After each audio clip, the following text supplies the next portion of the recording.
السلام عليكم ورحمة الله وبركاته. تم القبض على شريف الطلياني. مين هو شريف الطلياني؟ لو حضراتكم فاكرين فيلم الفنان عادل إمام، فيلم عنتر شايل سيفه، لما سافر روما وكان بيعمل أفلام إباحية، وأول ما نزل مصر على طول اتقبض عليه، وبعد كده اتضح إن هو الأفلام ديت ما كانش يعرف عنها حاجة، مش عارف إيه وبتاع إيه. نفس الكلام لشريف الطلياني دوت، ولكن العكس تماما. شريف الطلياني كان بيعمل الأفلام ديت بإرادته، لأن هو أصلا كان دي شغلته.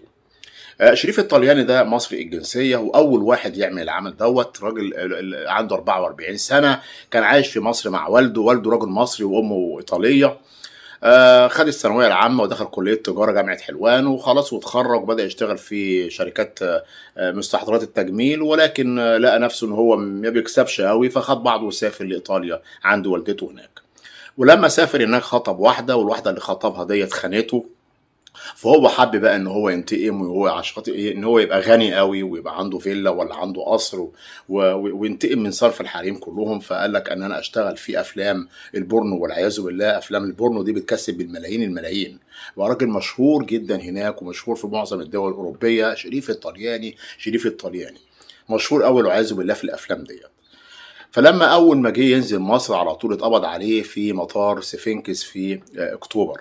بيقول لك بقى دافع عن نفسه، ويقول لك طب انتوا تقبضوا عليا ليه؟ وانا كنت بعمل الافلام دي في مصر، انا عاملها في دوله غير مصر خالص، على اراضي غير مصريه، بنات غير مصريات، فمالكوش ان انتوا تقبضوا عليا. ولكن طبعا ده راجل مصري اساء بيسيء لمصر في نفس الوقت كمان.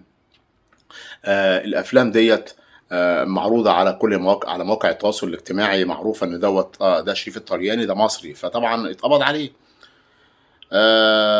وادي اخرة الحرام واخرة المشي في الغلط. وطبعا دلوقتي في محامي بقى، او يعني مقومه محامي على اساس بقى محامي طبعا من دولة تانية، على اساس ان هو يعني راجل معاه الجنسية الايطالية والمصرية، معاه جنسية مزدوجة.